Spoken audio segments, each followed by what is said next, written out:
What's up, trash talkers? Listen, it's impossible to fight, okay, if you don't know what you're fighting for. Does that make sense?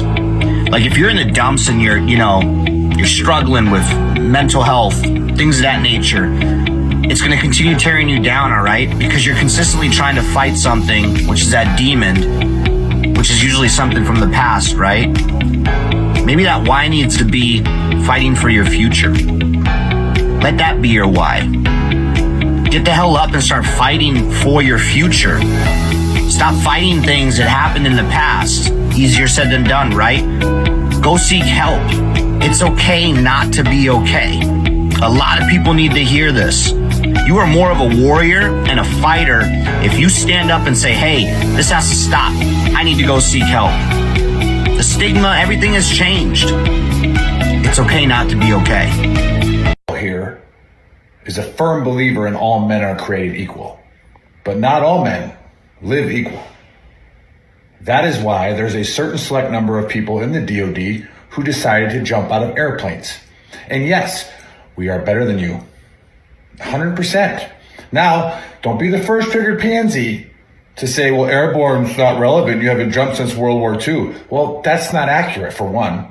And two, it's like having a jalopy or a 68 Mustang. Well, a 68 Mustang's no longer relevant. Doesn't matter. It's still a better car than yours. So take it easy this National Airborne Day and just accept that we are better than you. So, two things for today's Honesty Cap. First thing, how do all my boys from the 101st feel knowing that the Army decided that instead of actually making you airborne, they would just create a whole new division that's airborne because you just aren't cutting it? It sucks. Thing number two, for all the folks who were like, oh, airborne is irrelevant, doesn't even matter. They're making a whole new division of just airborne people because they're relevant. Think about that. How's that feel? Does it hurt a little bit? I hope it hurts a little bit.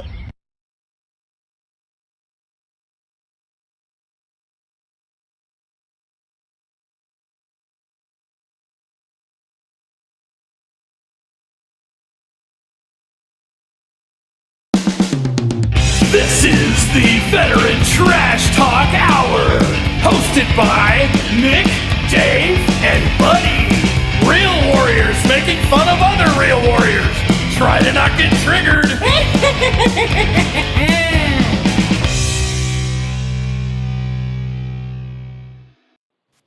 Wait, what is up, everybody? I already got to say something. I already got something I got to say. First of all, Chris did a great job on that new intro. Redeemed himself from yesterday. Maybe. I will say that Dave is full of shit. I've been in several fights. I had no fucking reason why. I didn't know why I was fighting. Other people were just swinging, so I was like, "Fuck it, I guess we're fighting." I had no. Or shooting at us. Like, who's doing that? What are you doing? You shoot at me for? I'm gonna shoot back. Fighting. I didn't even know who I was fighting. I was hitting people on my own team. Just we're fucking punching. Yeah. So, you can fight with no reason to fight. Like an old Western brawl. Just keep swinging. Yeah. It's okay. It's okay not to be okay, buddy. It doesn't take away from your message. What is that? Just fucking Welcome to episode 136 of the Trash Talk Hour. Special guest today is Sgt Wardog from Dysfunctional Veterans. And as usual, I'm here with Buddy and Nick. Happy Saturday, everyone. Great to be back. What's up, y'all? What's going on, man? I was just diagnosed autistic. Yeah, there you go. You were already 100%. You didn't need it. Yeah, well, I'm apparently autistic as fuck. Right? Now you get to take your test in a separate room with maybe even a tutor. Yeah, so there you go. You got that going for you. I'm autistic. Funny story. The reason I found out that there's a word for not having autism that sounds a lot like autism is because a couple of my buddies bought one of our other buddies' wives a book, like My Mom Has Autism, and then I was reading the book and it said, "You're autistic. You don't have anything," and I was like, "There's no way that's a real thing." That's a fucked up joke. Crazy. Like the scientist had to, like the guy that made up the word for not having autism. Like, hey, we're gonna change it by like a little, not even a whole ass like letter. It's gonna So it's sound a almost legit word right exactly. now. Like you Google that word, it's legit. Like Oh yeah, yeah. it's like yeah, And it's autistic. it's You could be language. like, yeah. I mean, do you have autistic? I am autistic. Yes, I am. Weird. So fucking weird. Blew my mind. I haven't been able to think of much else. Weird. Speaking Crazy. of that, The we world have just we have that post on our page, where it's like you either join the Marines or you're at the autism center, and it's like, hey, well done, Marines. that was one of my favorite posts I put it in a long time. Dude, the people getting triggered on that thread, like I was a Marine and I have autism, and it's like, so then the meme's accurate. What many times, dude, when I schedule a post, I know, like, this one's gonna do all right. This one's gonna blow up, and it's gonna cause so much shit, and then Nick's gonna jump on there, and he's gonna be entertained for like the next 2 hours. So I'm not just posting for the community; I'm also posting for Nick's entertainment because he enjoys the shit out of that. But that post was fucking hilarious, man. Yeah. So those of you watching that follow our page, obviously you most likely do. But when usually if a smart ass comment comes under the Veteran Trash Talk logo, that's me. All right, that's this guy. All right, so I simply am just. I'm the one that keeps the peace. I'm the guy who's like, hey, you need any help, bro? I got you covered, man. Like, don't get. I'm literally just trying to get you to type more. Okay, like I'm gonna bring up George from Veteran Radio Syndicate. He texted me, he's like, hey, we reached 4 million last month. I go, no, the fuck you didn't, right? Like I know, right? And so he then sends me a screenshot of all of his shit, all the insights. I was like, George, I believe you, man. I just wanted you to work harder. It's not that serious. But before we get into seriousness, can we take Alabama out of the top 15? Can we not even like start threatening them being in the top 10? Because way to hold off Arkansas, brother. Way to go. Right, 24-21. Like, way to go. Hey, hold up there, partner. Is that baseball? Is that baseball? When you're a team like an Alabama, okay, I'm gonna go ahead and I'll throw this out there. When you're an Alabama level team, everyone plays up to you. So every game is a big game for them. Yep. For them, it's a big game. You're like the fifth best team in the SEC this year. Not true. We're second to Georgia. True. Second to Georgia. Still better than Colorado. Yeah. I mean, Colorado's 4 times better. Colorado's 400% better than they were last year. They were last year. Yeah. And they're making a ton more money. Yes. I'm not gonna lie. Yeah, I can't take away from what Primetime's doing in Colorado. Yeah. He's crushing it. Love it. I agree with everything you guys just said for sure. Yeah. Blew a 29-0 lead yesterday. It's hard not to blow a 29-point lead when you have more yardage and penalties than you do in almost any other category. Yeah. Definitely can't have any old school refs with Primetime playing his players. Nope. Yeah. Every 5 seconds is unsportsmanlike conduct. It's like, that's just the way they play. Yeah. It's just football, guys. It's like the old fella in you in Miami. Like Jimmy Johnson was like, I don't care if he gets 15-yard penalties. Just keep scoring touchdowns. Yeah. Right? And it's like every touchdown, they're like, helmets off, talking shit to the crowd. It's like, doesn't matter. We're going to score 10 touchdowns today. Fuck those penalties. But all right. Yeah, I think we're good, Dave. Yeah. We were talking about baseball just now, right? I'm just kidding. Obviously, I know college football. That was college football, right? College football, maybe? No? Yeah, NFL? Yeah, college. Oh, no. I don't watch that stuff. All I know is the football. The football. Yeah.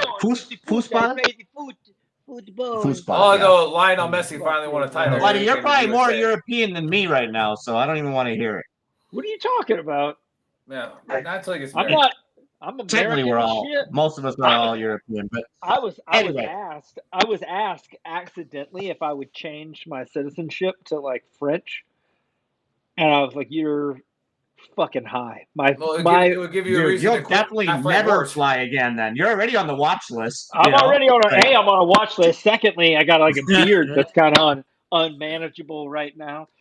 Yeah. Thirdly, like there's something fucking change your fucking nationality to French. Like I don't even have any white flags. How would I be able to be French? Yeah, I have to make them. I've already shot all my rifles, and that makes me not French.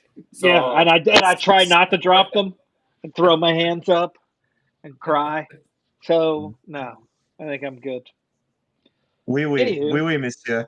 Oui, monsieur. Anywho, yeah. So, I guess we can. Chris is going to play this video in a sec, but I figure we tie in a little bit of conspiracy and talk about like the current situation with Israel and Palestine and all that. There's a lot of stuff going on over there, obviously, and I'd love to get everybody's input on what's going on. But there's a lot of like Bible prophecies that come with this, apparently, that it's the second coming of Christ, and like there's the rapture, and like all kinds of stuff is going to happen.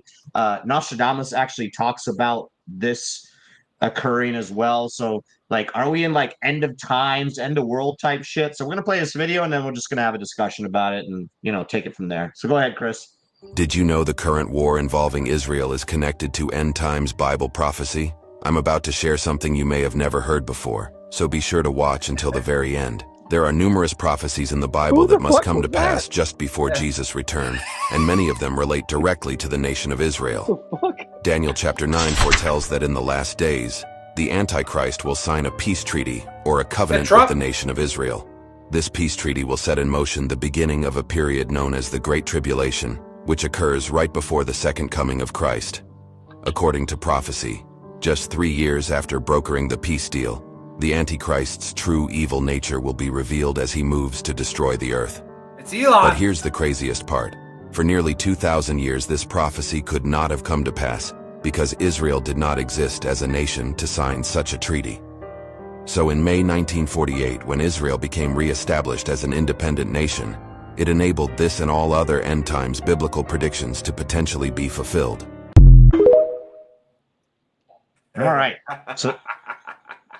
So there you have it. I guess I don't know. My take, I'm not as familiar with like all the scriptures and stuff. I talked to my wife about it yesterday because she does have a biblical theology degree. So like she gave me some insights, and obviously there is a lot of stuff in the Bible about this occurring, but I think you can twist and shape things the way you want it. Like Nostradamus actually talks about this as well, and he talks about stuff going on in Russia and Ukraine, and then they talk about Iran backing this attack, which that's the one that really gets me because we just float like $6 billion to Iran. Like, is that like really? I got something on that. Well, buddy, yeah. You guys can talk about that, but that they actually funded the attack. So, I don't know, man. I'm kind of like torn. Like I'm agnostic. I do believe in a higher power. I just don't know what it is. So like, I can't say that I'll read the Bible and like believe everything in it. Like I do like the Book of Buddha. I'm really into that. So I'm like, I don't know. It's crazy times. Is it the end of the world? Who knows?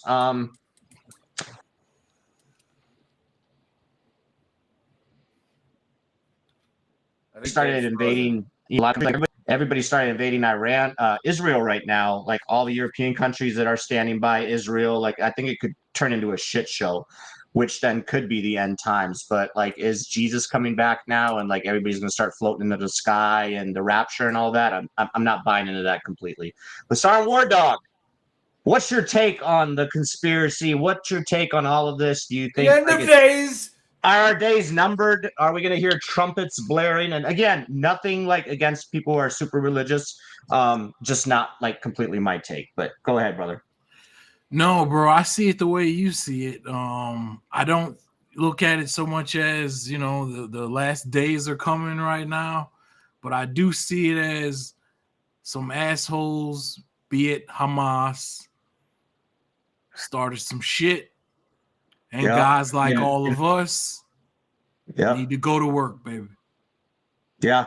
And horrific ways. Like, let's just talk about that real quick. I've been like on TikTok, I've been following like all these lives, which again, I mentioned this a couple episodes ago, why they wanted to get rid of TikTok. I think there's some good discussion that happens on TikTok. Like there was, somebody from like Lebanon and somebody from Israel, whatever, and they're having discussion and they're having a civil debate. And then they're also showing videos of stuff that's going on. So that's why Iran always cuts off their internet. Buddy says they want to get rid of TikTok because of like infiltrating like the US and stuff. Like I think now it's more because it's actually a passive information. We're like getting all this information like just like that from all across the world, and it's not the mainstream media feeding us BS.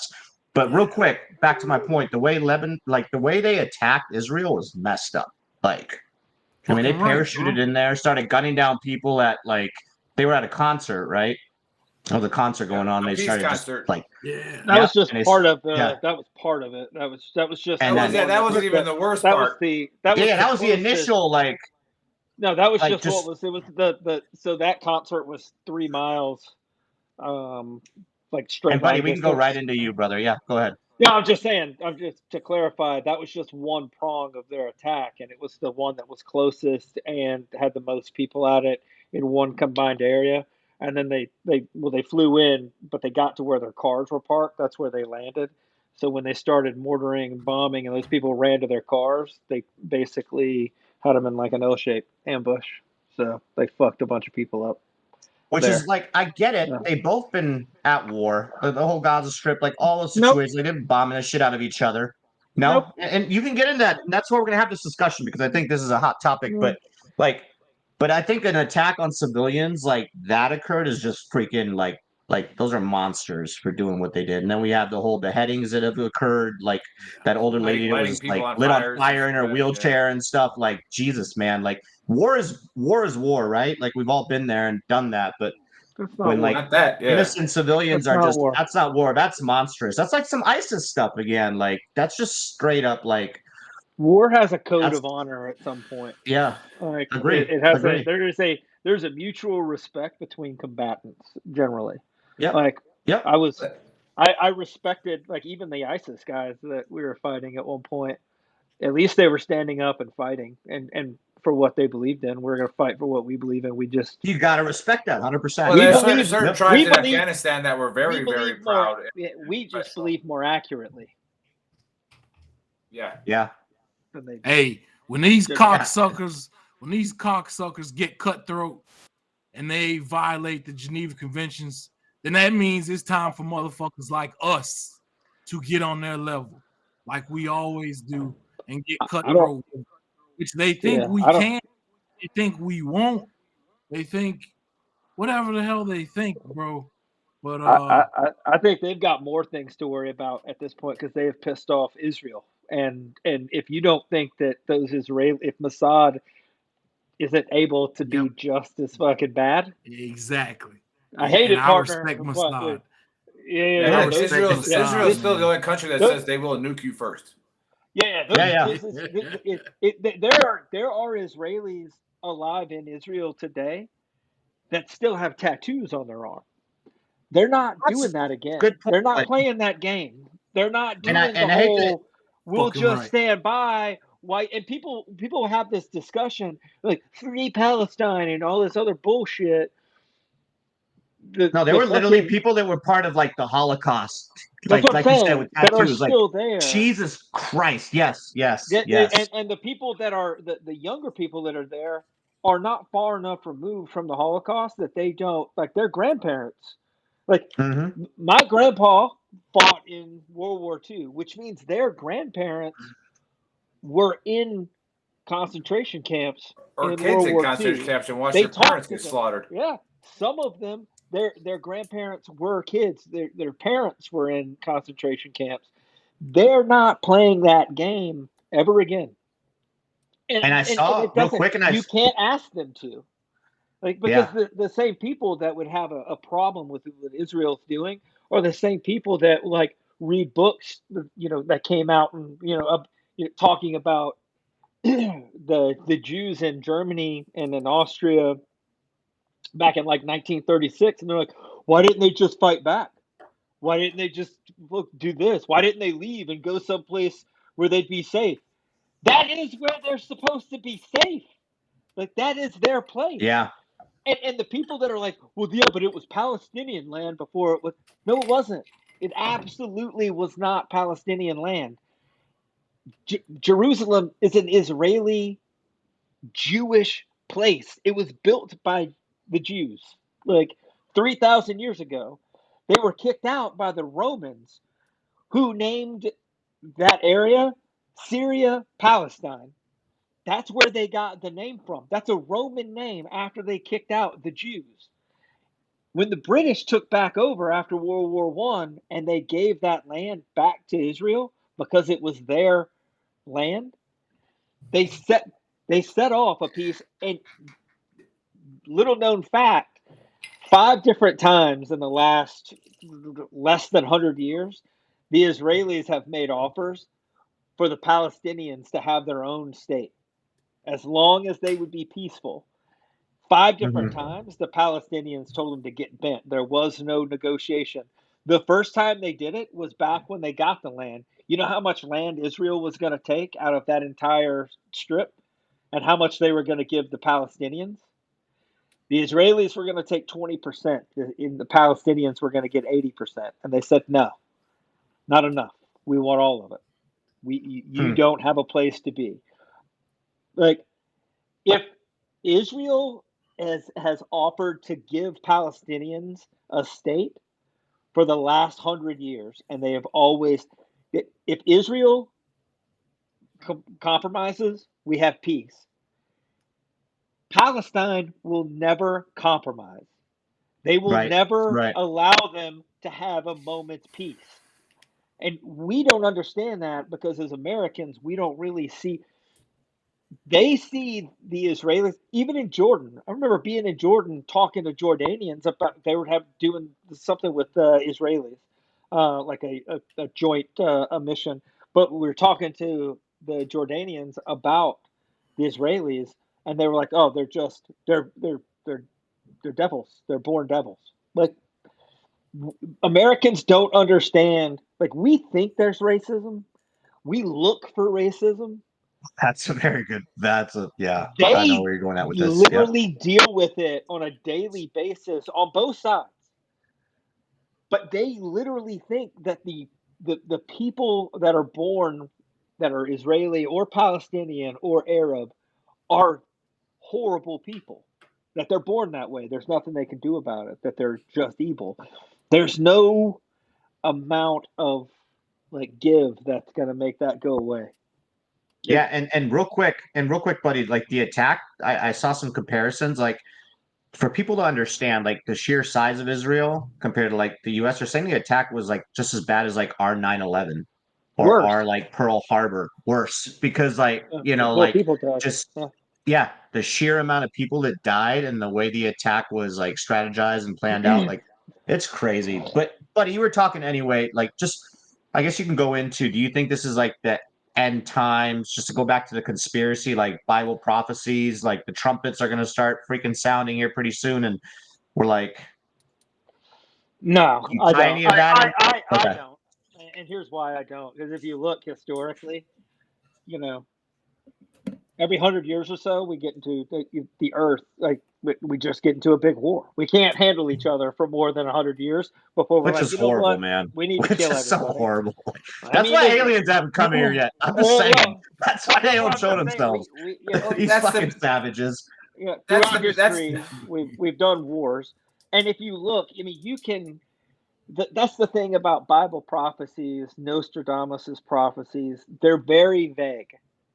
They're because you can't be wrong. You can't be wrong. They're like a horoscope, right? Yeah. Like if you're a Cancer, in the next year you're gonna have financial greatness. Freedom. Like, yeah. I found $100 in my wallet. Yay! Like the horoscope was right. But you can make that argument. There are several times in history where you could make the argument that the end of times is coming. Here's the thing. What are you going to fucking do about it? If it is. Yeah, of course. Absolutely. If it is the end of times, what are you going to fucking do about it? Yeah. Nothing. Yeah. You're not going to do it. It's there. It's already been, if it's already faded, like it's going to happen, then you might as well just live your best life, treat people the way you want to be treated. 100%. And then keep it fucking moving. And if it's the end of times and a big light comes up and this dude is like, hey, you want to go through the gate? Then maybe you'll be good. You know what I mean?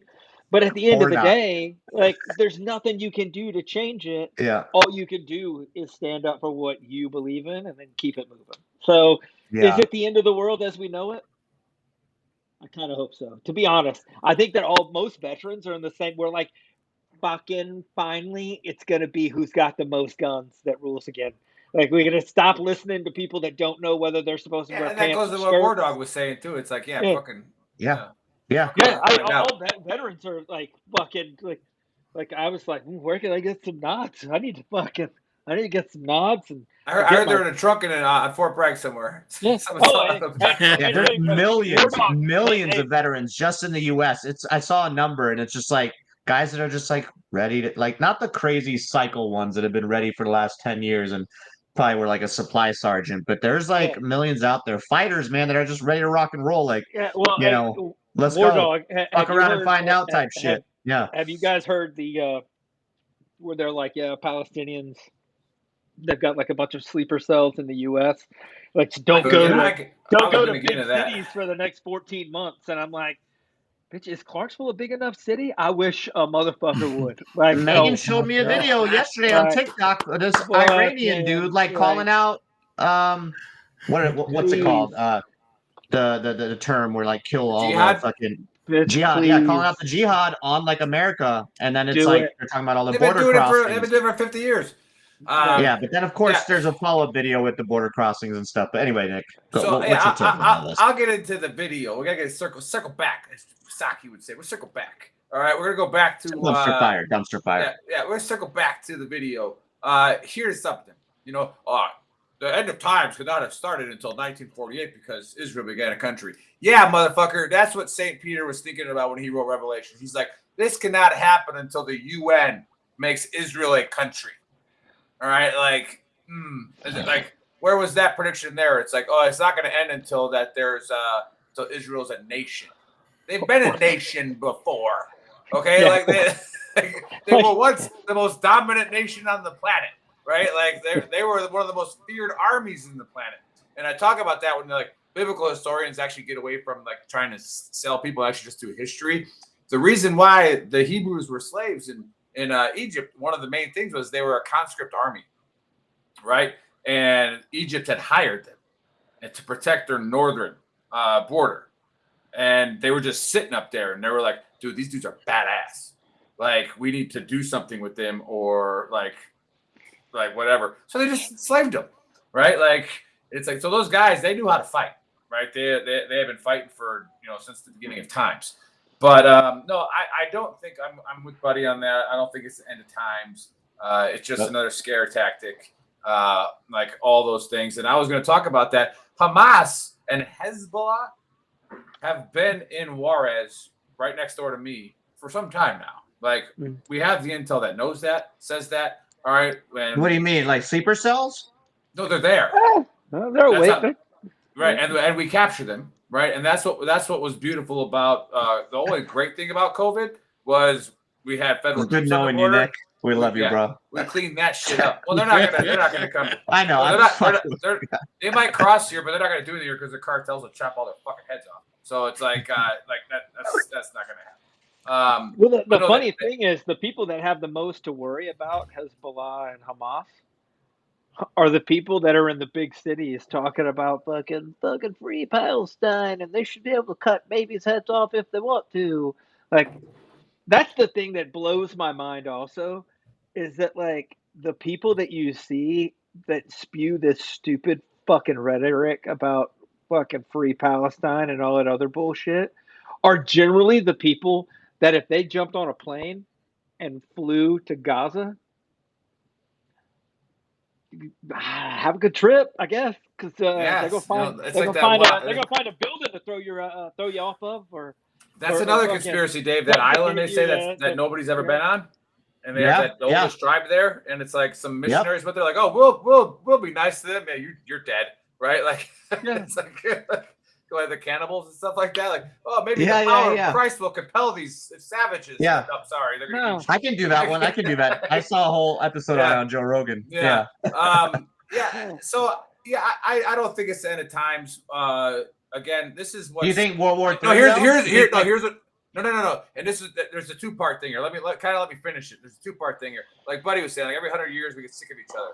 Well, that was what the great thing about America is, and why this first time we actually try to, like, the type of government that we had, and then the globalization, right, to where we have a free market around the world, except for a few countries, right? That's really going to put a damper on a world war because there's no freaking money in it. A lot like Buddy was saying, we can't stand each other in the past because resources run out, All right, borders get drawn differently, right? And now we have to fight a war about it. Now, the money's flowing everywhere. That's one. Now I've already lost my freaking train of thought on the second part.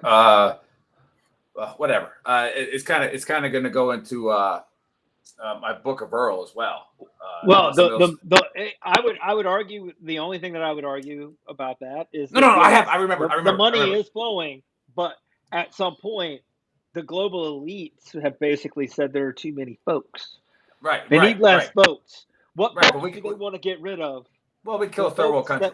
Third world countries and the people who will serve in the military. So now I thought about the too other many part of them is a bad idea too. So remember during the Obama administration when all of a sudden we had $500 million to give to Iran, and everybody's like, "Where the fuck did that come from?" Oh, that was just in a coffer somewhere, and we owed it to them. Well, guess what we're doing right now? That $6 billion that's sitting in a Qatari bank, right? How many Americans are going to remember that in 3 weeks? Probably like 7. None of them. Most of them don't know it happened. Most of them don't even know. That's why I popped that question earlier. Like, where did that money go? That money has not went to Iran yet. Okay, but it's going to sit in that bank for 10 years, and then the next freaking establishment president that takes over, all of a sudden is going to just give them this money. Right? It was in a hostage exchange before. It's like, hey, where did that $6 billion even come from? Oh, it's been there for 10 years. Nobody cared. Like, well, here's the question: how much does $6 billion make in a bank? On interest? I guess depends on what bank you're at, right? Yeah, exactly. Yeah. That or no shit though, buddy. Yeah, you're absolutely right. Like, exactly. And then it's buying security somewhere else. But yeah, let's jump right into it, huh? Now this is, like I said, the favorite part of the show when everybody gets to listen to me talk again. All right. And again, Dave, it's why I started a podcast so I could talk. I love you, Nick. Much You're my brother, as I man. wanted. But my book of Earls, again, it stems from this. Try your heart. I think it comes from speaking of Nostradamus in the Bible, it comes from chapter 7, verse 5. Quadrants. Right? Nostradamus does it in quadrants. Yeah. Oh, try not to be ignorant. Okay? Like, just try not to. We all are ignorant at some times. And I'll catch myself as I get older where I'm talking about something that I got no fucking idea about. Right? And like I might be trolling you, but you're very convincing though. But let's say I'm not trolling. Let's say I'm just like, let's say I'm trying to be serious, right? And I'm talking, I'm like, wait a minute, I really don't know what the fuck. And then you start listening to like the two people who know what they're talking about, and it's like, okay, I'll just shut up. Right? So like try your best not to be ignorant. Now, I'm gonna go on a whim here, and I'm gonna say that and I'm not telling you who to vote for, but if you go by the last election, I'm going to say there's this guy on this side and this guy on this side, right?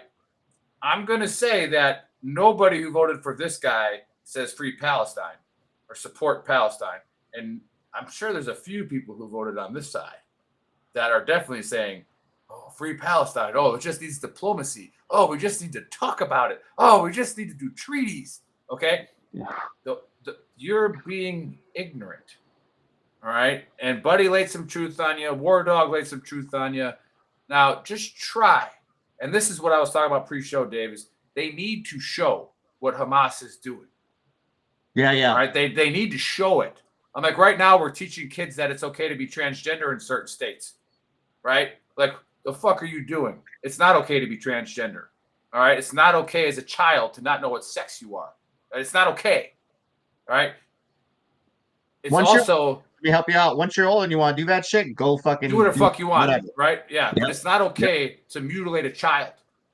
All right. Well, guess what Hamas is doing? They're mutilating people, children, burning them on fire. Put that shit live on TV. The stuff that we have on TV now, what are we worried about?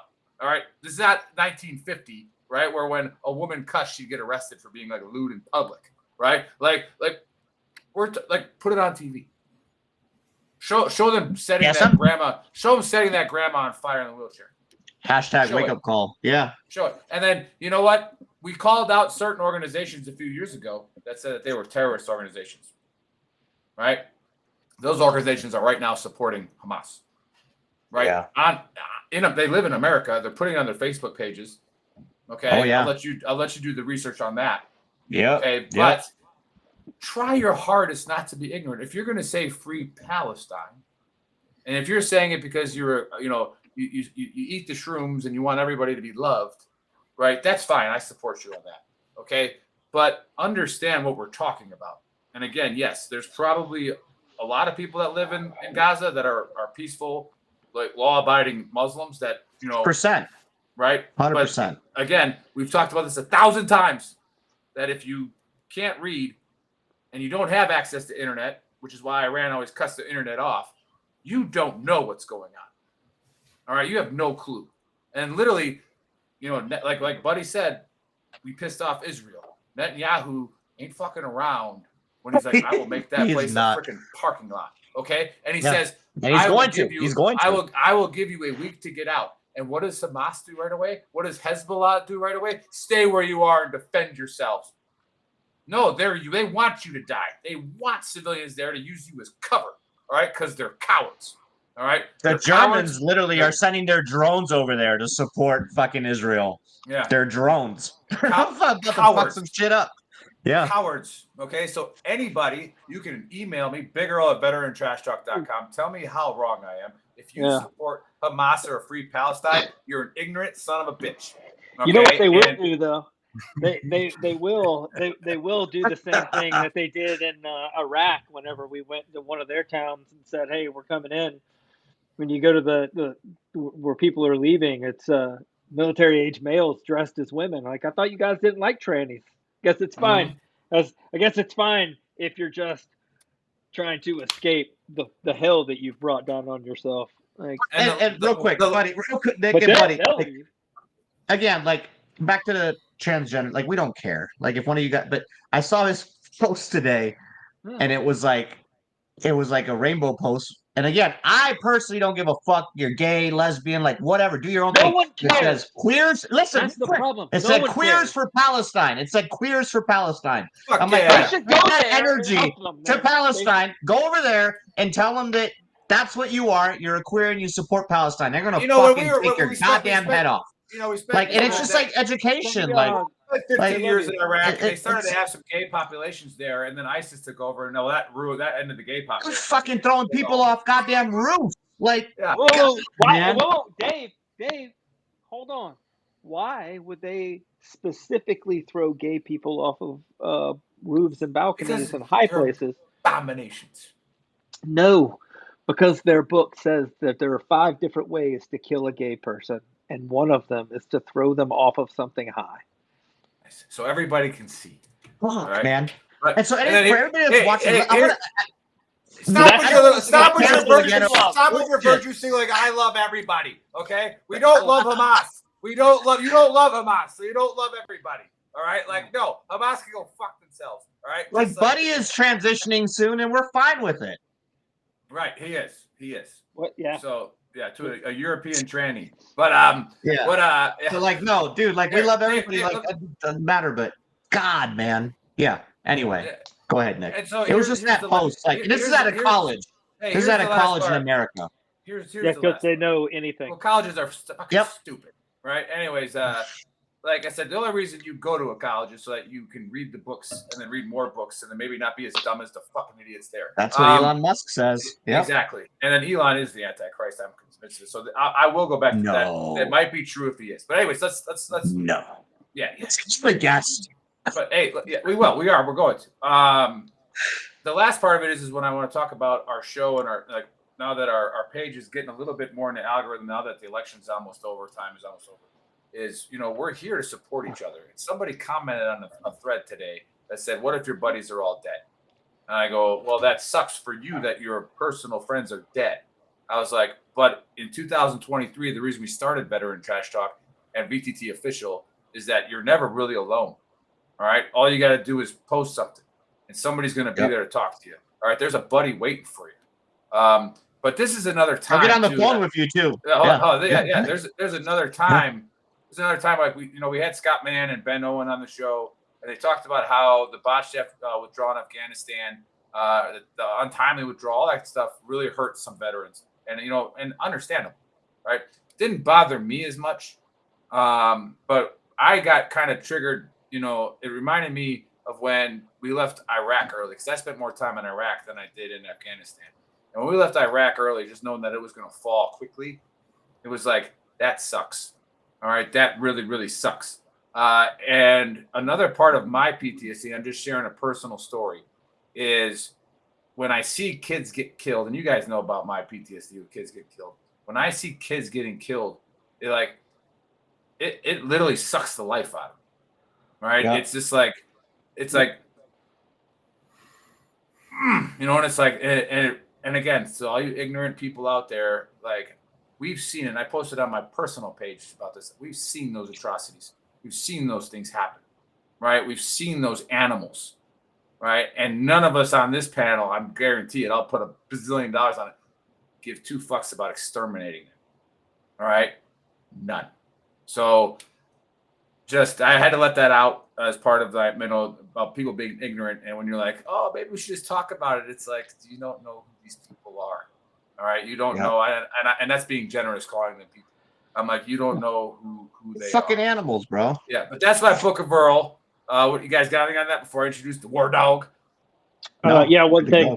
The guy that said, "What if all your buddies are dead?" This is gonna sound crass. Make new friends. Like, same thing they would have done. Make new fucking friends. Mm-hmm. There are plenty of people that you could talk to. Like, for sure. Well. Yeah, that's a really good point. As that. That's a really good point. Oh, you don't get me started on victim mentality and all that shit. Like, change your circle, bro. Yeah, don't close yourself off to the ability to make new friends because you lost friends in war, or you lost friends that killed themselves after, because of the war, because you're not doing yourself any favor. Like none. Just make new friends. Yes. Very true. And then the War Dog's being kind of quiet here, maybe a little nervous about the dumpster fire that he's in with the War Dog is a good dumpster fire. This show is about you, brother. This show is about you. This is about Sergeant War Dog. So I get the distinct privilege of introducing Sergeant War Dog. All right, the Marine. All right, the actual rifleman of the Marine Corps, not the one who says that every Marine's a rifleman. We got a real Marine Corps rifleman here. And is this what we say? Hoorah! Hoorah! Yeah. He was in the invasion. He was in the invasion of Iraq. I think he was in that foxhole next to. They made a movie about it, right? What's it called? Jarhead. Yeah, I think you were that guy next to that guy.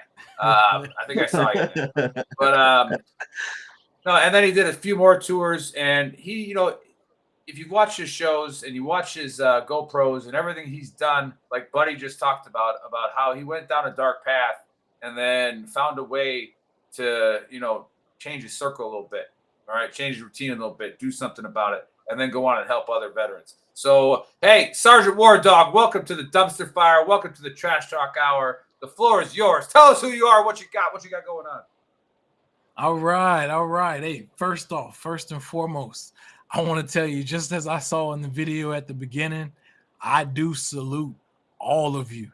You guys are the best when it comes to especially being airborne. All right. I'm just a grunt, but no, I'm not airborne qualified, certified, but you bad motherfuckers in this conversation are. Hey, and I'm down with that. It's not your fault. I wouldn't be airborne if I was a Marine either, because I know what kind of equipment they give you guys. Nah, that poncho and a pillowcase not gonna do for a reserve. Like, nah, I'm good. Good, thanks. Right on. Well, I joined in 2002. About a month after graduating from high school, and I ended up becoming a Marine rifleman, a grunt, in the infantry. I was there when we invaded Iraq on the first day. I was with the 3rd Battalion, 4th Marines, 3-4, Kilo Company. My unit was the unit that was the first wave of Marines to rush into Baghdad. So we were the ones that pulled down Saddam's statue. Then in 2004, during the second tour, we started out west in Haditha, And let me tell you, I'm about to give you another salute to the Rangers, all right? I was at a 20-story hydroelectric dam in Haditha, Iraq, that was cleared first by the Rangers. And let me tell you, all right, that is a sprawling complex. 20 fucking floors, so many unknown threats, areas, people, closets, bathrooms. Look, the area that we, when we came to live in that dam, and it dawned on me how the Rangers came into that area and cleared every fucking thing in that entire fucking several mile complex. I tell you, as I saluted you all earlier. Hey, salute. My hat's off to you. You guys are about your business, and I'm with that. I'm with that. We were pulled out of Haditha though when the Blackwater guys were killed. So we were part of the initial assault into Fallujah in April of 2004. Not the same as the big November push, the big battle of Fallujah. So I'm not a liar. I'm big on not taking credit for shit I didn't do. Hey, if I was a Marine, I wouldn't take credit for that next push into Fallujah either. Yeah, the 82nd had something to say about that. I was a part of that first one. Lost some pretty good friends in that. But after we pulled out of there, we, went on to hit other adjacent areas and cities and whatnot. But then the third tour was right after the November push. Once, most of the units that fought were combat ineffective because they fought so hard. We were there by the time that they were doing the parliamentary elections in 2005 for my third tour. I got out in 2006, was recalled, ended up finishing my service with medical retirement in 2009.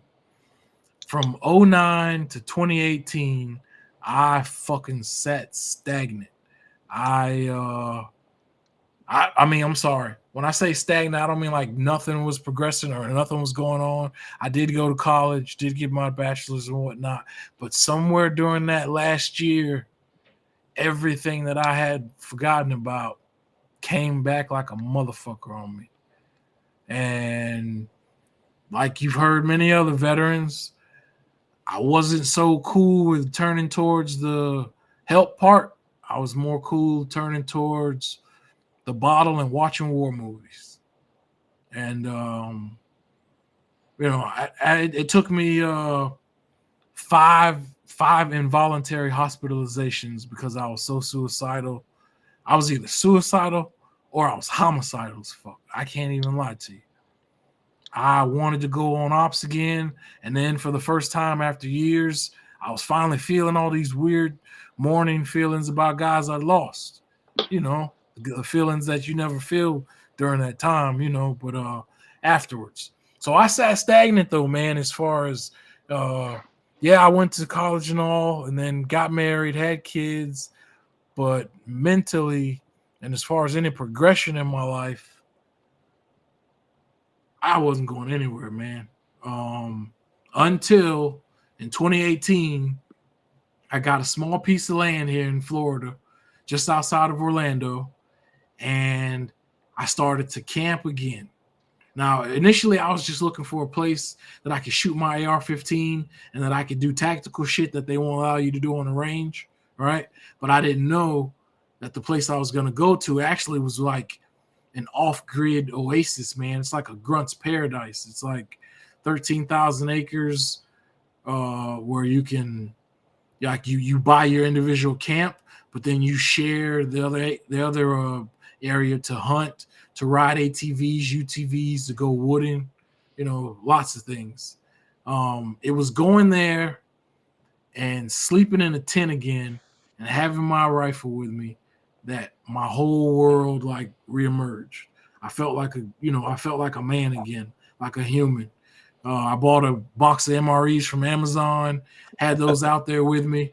I bought a spool of concertina wire from Amazon, had that out with me as my some perimeter. sandbags too, brother. Oh shit, fuck that! I got back surgery, so I wasn't gonna feel no fucking sand. But yeah, almost right. But I did also grab some chem lights from Amazon, man, and I had that all set up around my little tent and all, and it brought so much back to me and opened my eyes so much, and to let me know that I do have value. I was good at something, because I had forgotten after so many years that this is where I, who I am, where I am. So I went from there to camping all the time, took a GoPro with me, started a YouTube channel, started to get into social media a little bit.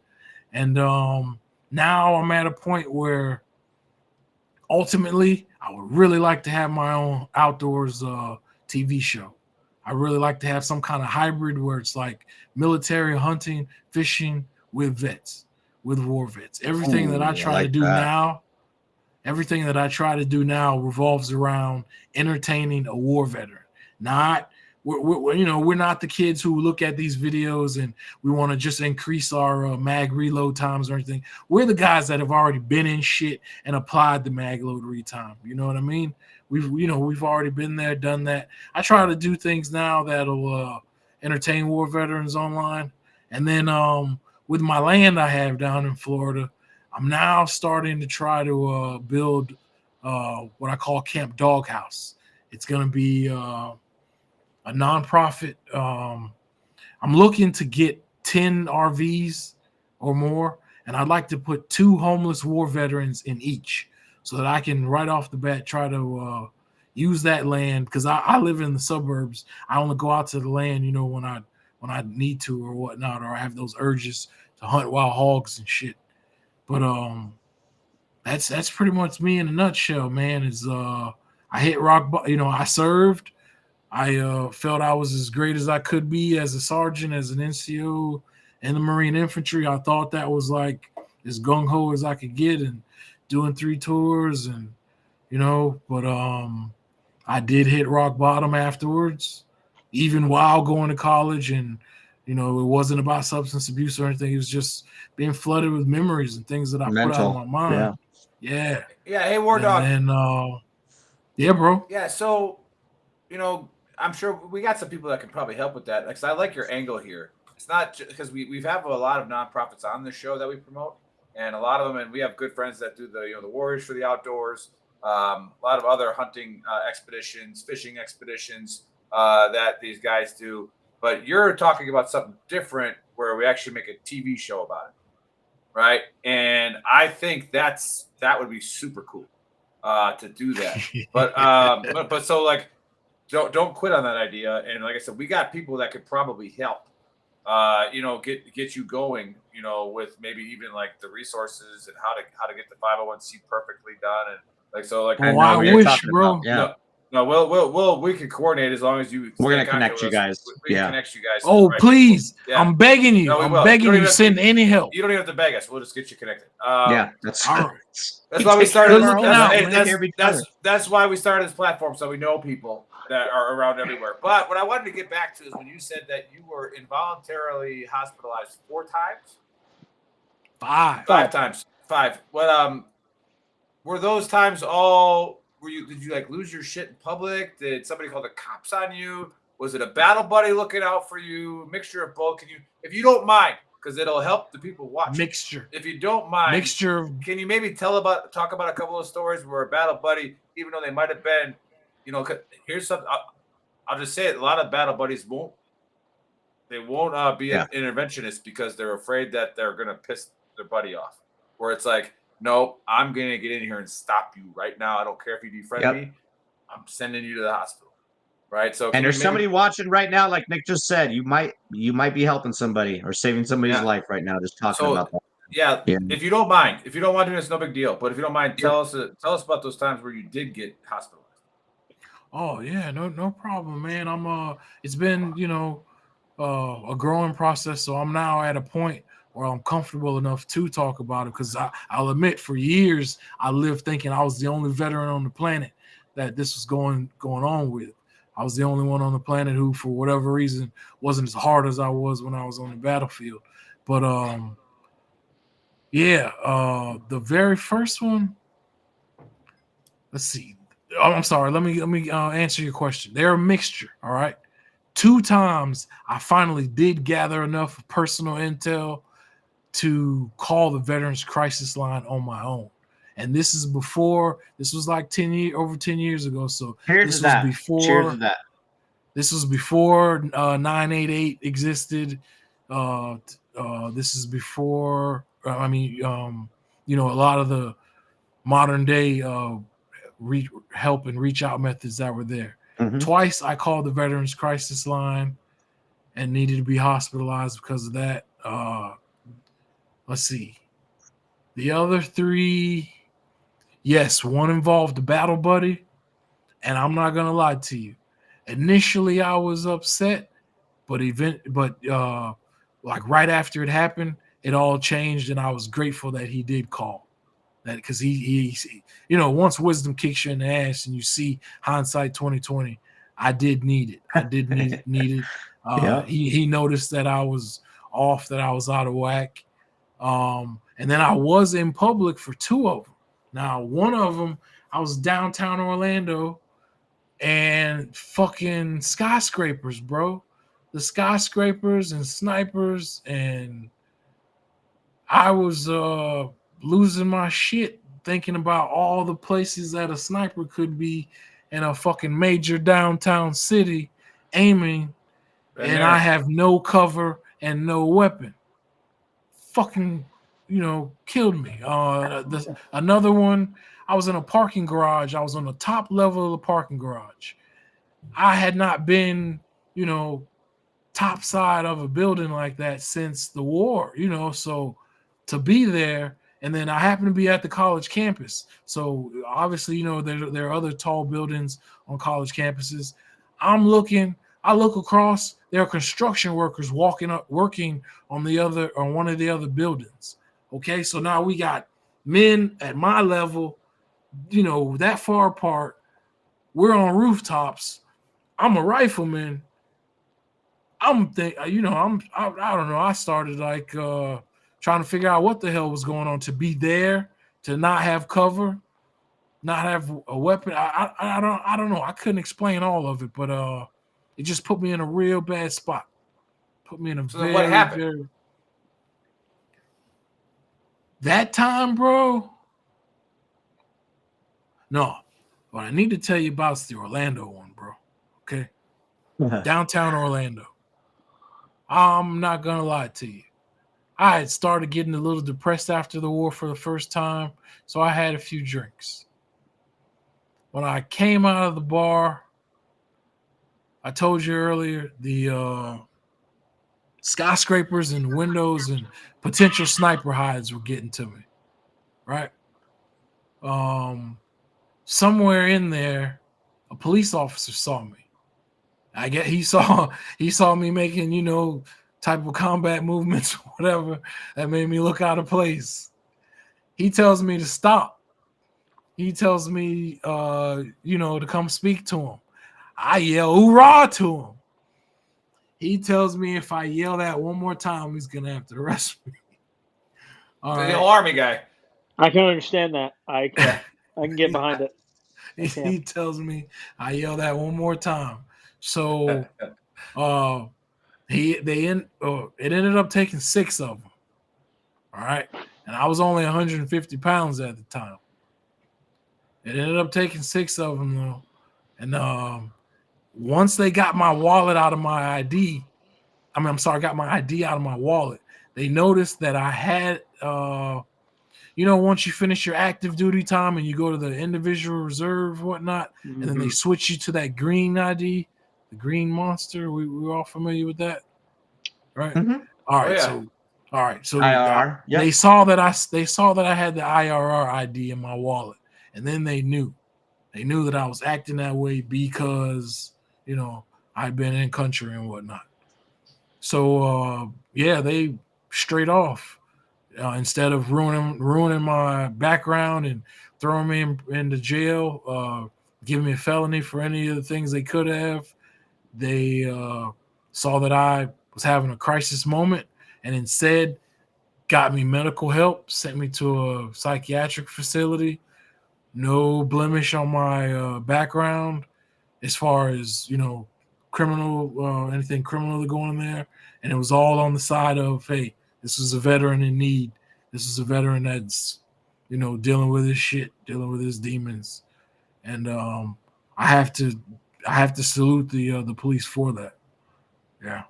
There's thousands of veterans that go through that daily, and it's like you walk down the street and then you like see the homeless vets, some of them, and you're like, man, but like, it's sad. Like I've never experienced anything of that extreme. I know Nick and I have talked about this, like dodging like trash, like when we came back from Samara, because it was like IED freaking, like it was like playing Minecraft. So like coming back, like His when buddy driving, was on bus even now routes to on this day. Spiker. Yeah, buddy was on Spiker. Every time I hear, every real time quick, I hear buddy, let me salsa finish. music, Thanks. Don't interrupt me right now. But like, guys, even now to this day, like that's a big trigger for me. Like I'll be driving down the street, if I see like a big bag on the middle of the street, like I'll like it'll give me a little tense. Not to the extreme that you just went through, but like it definitely. So I can only imagine like the psychological effect that it has on you when it's that extreme. Like like you're seeing these high rises and stuff, and like, yeah, it's wild. But I can relate on a small level, like. Yeah. But then to say that there's so many thousands of other veterans that are going through that shit and they don't receive help, it's saddening, man. It's saddening. Yeah. And then people just think they're just psycho or there's something wrong with them. Well, no, they've been through some shit, and that's how their mind is operating, and it's like affecting them in that way, Right on. So thanks That's for why sharing that. Yeah. I will tell you, every time that I ended up being hospitalized for something, I needed it. Now, I'm not gonna lie to you. I'm married and I have 2 daughters, so there's 2 big things that was fucking with. Yes, I was being taken away from my wife and kids. Second of all, I need my cigarettes, my nicotine. You get taken away to those places, you get pulled away from both of those, right? And so I have to admit, yes, it was helpful, it was beneficial. At the time, I might not have always saw that, but soon as I got out and then I opened my eyes and realized, like, or with that battle buddy, like you mentioned, it's like, yeah, bro, I mentioned to you, I saw a little bit of, activity happening outside the house. You got help for me.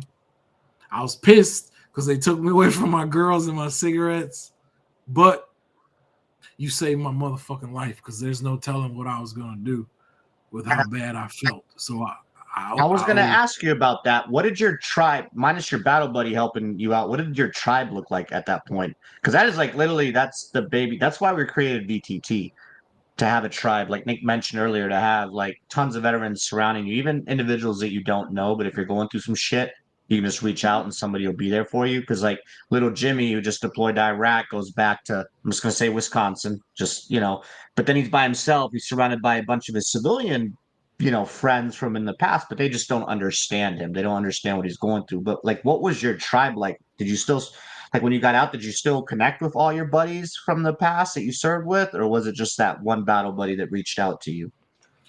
No, initially I was plugged in with all of my battle buddies, right? With all of my former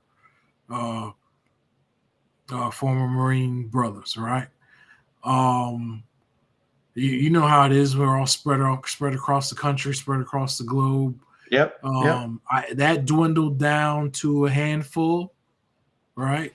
And then my tribe consisted of a handful of Marines, and then I want to say my wife, because she was your support. Yeah, there you go. She was my support. So, but let me just real quick mention that I'm that guy that other veterans started telling you don't talk to or hanging around because like he's fucked up. You know what I mean? I'm the guy who family and friends looked at like, oh yeah, he's crazy from the war. He's fucked up, or don't hang around with him. Don't deal with him anymore. So a lot of my whole purpose of anything that I'm doing, that I do nowadays moving forward, is to show that, yes, I've hit rock bottom. I've had family and friends turn their backs on me because of how I was reacting to PTSD, in my life. But even after all that and being in the psych facilities, I am still doing things as a creator or whatnot. You know what I mean? I mean, no one can gives you any type of credit for the fact that, yes, you could be this test subject at a psych facility, but then now you're out here and you're creating videos or anything. No one wants to give you any of that type of credit that you can go from one low extreme to some type of productivity again. But that's pretty much where I come from with it. But my tribe, it started large, then it dwindled. Then it got down to where family and friends were turning their backs on me because they're like, oh, he's just fucked up. He's just one of those, fucked up war vet guys. And I got to admit, it didn't hurt me in a way when that happened.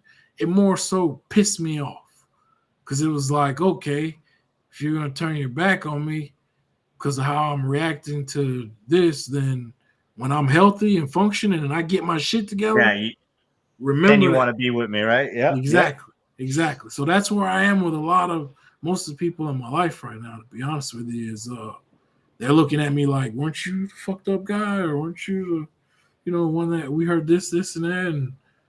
And it's like maybe not. Maybe go fuck yourself. So exactly. Well, I think the easiest way to deal with that is always to be like, yeah, that was me, and then I went and got healthy. So. Thank you. Meet the new me again. You just said it, bro. That's how that works. Is that a haiku?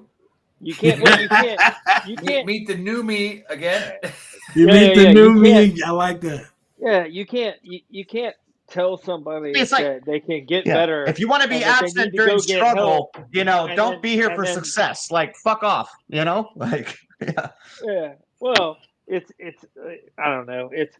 The other question I was going to ask is, I don't know. I feel like we talked about this on the show not too long ago, but it was like the hypervigilance that we all have after being in the Marines or the Army or whatever. It's like I was walking around. Buddy, you were worried about the bus not taking you to a salsa night at Spiker, or Burger King. No, I was like, if I don't catch the blue line and then hit the red line. But like I said, I was walking through. And to joke around real quick, Buddy is like a fucking straight up war fighter. Like, he's done some shit. Proud of you, buddy. Thank you for your service. But thank you for your service, buddy. Jesus. Anyway, I was walking through Paris at one point, and I was like, I wonder what regular people think about when they're walking around, because they're not thinking if somebody jumps out of this alley. Where am I going to go? Where's the next cover? Where's concealment? Where am I putting my kids? All of that stuff. And, I don't know. Part of me is like, oh, man, that's fucked up. I wonder what other people think. But the other part of me is it's not as bad as, you were talking about fucking being on the rooftop and Dave was talking about trash. For me, it's when I'm driving, Nashville is bad about it. Clarksville's got some pedestrian over walks or whatever, but going under a bridge and people walking over the top of it, is always not a fan, huh? I'm well, nobody else notices. I always fucking notice. 100% I notice, to the point that I'll change lanes because I notice. Fact. But at the end of the day, is it a weird, kind of a quirk that, or a quirk that other people don't have? Maybe. Is somebody going to throw a rock and land inside my car and fucking hurt somebody because they're playing a joke? Nah, not in my car. Maybe somebody else's, but it won't be in mine because I'll fucking be in another lane. You know what I mean? There are bad things. If you really think about it, you can convince yourself that those things are bad. But you could also convince yourself that there are positives to being vigilant to what other people are doing because, well, let's face it, ain't nobody paragliding into my house without getting fucking shot at. You know what I mean? Nope. Because I'm thinking about where I'm going to go or what I'm going to do. Mm-hmm. Right. And again, there's always the strengths and weaknesses, everything, buddy. Spot on with that. So Wardog, where can people see you? How do they subscribe to you? Give us some of the links and stuff like that. How do people get in touch with you? Oh, sure, bro. I'm at sergeantwardogtv.com. All right. And then I'm also on YouTube, Instagram, Facebook, TikTok, X, and Snapchat. Oh, what is it? Yeah, and then so tell us about some of those videos. But before we get to the AAR by Buddy, we follow you on TikTok. I gotta look at that. Yeah. I think we follow him on TikTok. I don't think we follow him on YouTube yet. But tell us about how people were drawn to those videos. What were the popular ones? I think it had to do with seeing a veteran outdoors again, to be honest with you. So I mean, people tell me that they tell me I'm two different people. Like you see me in the city, I'm like this one kind of way. You get me anywhere outdoors, and it's like the only time in my life. I mean, if we're dealing with veterans or we're dealing with outdoors, it's the only time I'm smiling. It's the only time I'm laughing. Is around those. We hear subjects. that a lot, man. Yep. Yeah. So I'm the exact same way, and I think they were just drawn to just seeing a vet out there trying to get it again. Okay, yeah. The Baker says we are subscribed to on YouTube. So yeah, guys, those of you watching, there's a good plug, Dave. You missed it this time. You're rusty. Go subscribe to our YouTube because we have between Gruntworks and Veteran Trash Talk 800,000 followers. So you guys could all just go click like. You all could just go click like. It's a really good thing. And then if you all went and clicked Wardog and clicked like, you don't gotta watch it, right? But just go like it. And I said this on LinkedIn because Troxel just started his YouTube page, and I was like, dude, I might never watch one of your shows, but I'm still gonna like it, right? And subscribe it and help you out, like support each other. That's right. Right. So. But no, Wardog, I loved having you on the show. I'm glad that you stepped up because we actually had a guest cancel. So I was like, I gotta get this guy on here, man. Because I was watching you on Instagram a little bit, and I'm like, thanks for being so fast to jump on. And I guarantee you your story is gonna help somebody today. So we get a lot of downloads after the fact, but yeah, I can't thank you more than enough for opening up and sharing your stories. 100%. It was really worthwhile to all of us, right? And again, I love talking. That's why I started a podcast. Dave brings up tribal. Okay, I was just in DC at the premiere special showing of the movie Tribal by Mark Kershaw. He put out a movie about 3 veterans, 1 Marine, 2 Army guys, and he's talking about who's your tribe, all right? And when you get out, you have a tribe. All right, find a tribe, get together. And they're doing one more special premiere on Veterans Day in DC in Arlington. So hopefully they get that movie released in December. And I got to see old Captain Orloff and a couple other Ranger buddies there. And General Evans, he's even said, hey, he couldn't make it, but he tried to. But he was glad to see you guys doing good. So actually, he said, well, he's educated. I say good. But it is what it is. All right, buddy, AAR. For sure. I'm sorry, I was busy looking at TikTok's Wardog TikTok. Hey, you know what? You don't see it very often, but it's also good to see an African American face on the veteran, the outdoor, because you're in a lower, I don't want to say a minority. You're a minority of a minority. But you're a minority of a minority. And it is what it is. I mean, and it's good to see that you're represented. You know what I mean? That there's somebody out there like you and your buddy who are fucking training people, shooting in the shoot house. I don't know. To me, it's just awesome to see I don't know. They were all doing pretty much the same things. Kudos to you. Kudos to your buddies. Right on, and bro. And keep doing the same thing because not only are you somebody that people can look up to from a veteran community, but you're also somebody that people in like in the African American community can also look to and be like, hey, look, it's all right to show that you can like go get mental health. If you have a problem, you can get good, you can get better, and you can come back get from gooder. it. You know what I mean? You be gooder. You be well. You know what I mean?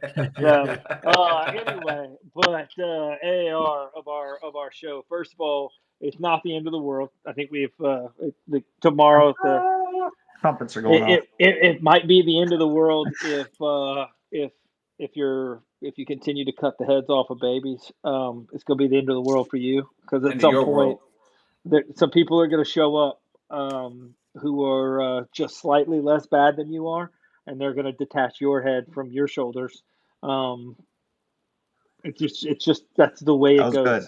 Yeah, like you live by the sword, and you're going to die by a stronger sword with somebody that's trained harder to wield that sword. So you keep fucking around, and you're going to find out. And if you're one of the people who keeps talking about jihad in America and the big cities, there are millions of veterans, millions, and all of them have a war or like a war boner right now, thinking about somebody doing some shit in America and like running around shooting at us. Like you don't want what you're asking for. I can tell you it's going to be a bad day for you. Because right now America is fairly divided in a lot of things. The one way to unite America has always been war. So 100%. You don't want that beast, like because when we decide that we're all going to unite and bring the heat against somebody, it's generally game over, dude. Like we will apparently throw the fucking sun at you. Like we have bombs that we have made just specifically to heat you up. Anywho, and then Wardog, check out his YouTube, check out his TikTok. Like I was just checking out his TikTok. And you've got some pretty cool content, some pretty cool interviews, and there's a lot of outdoor stuff, a lot of training. I do need to know. You got a stamp for that pistol? Of course, bro. Hey, no, they're calling me out for stamps and shit. I don't have a stamp.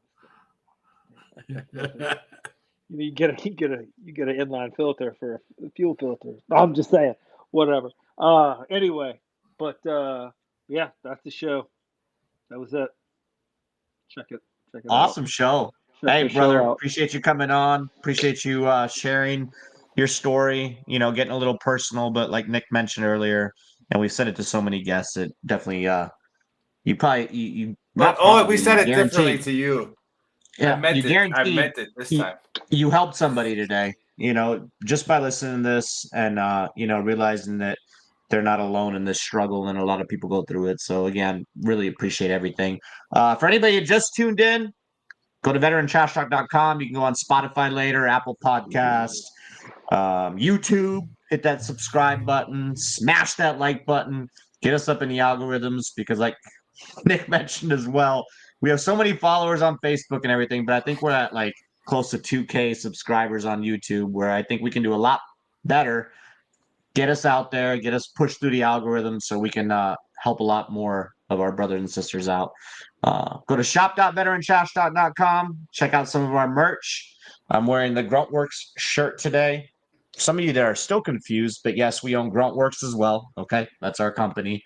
And check out Buddy. You're not wearing a VTT shirt today. Shame on you. Buddy's wearing the hat. It's the holograph one. You can't. Yeah. Limited edition. You definitely need to check out that shirt, limited edition. You can only see what it says if you subscribe.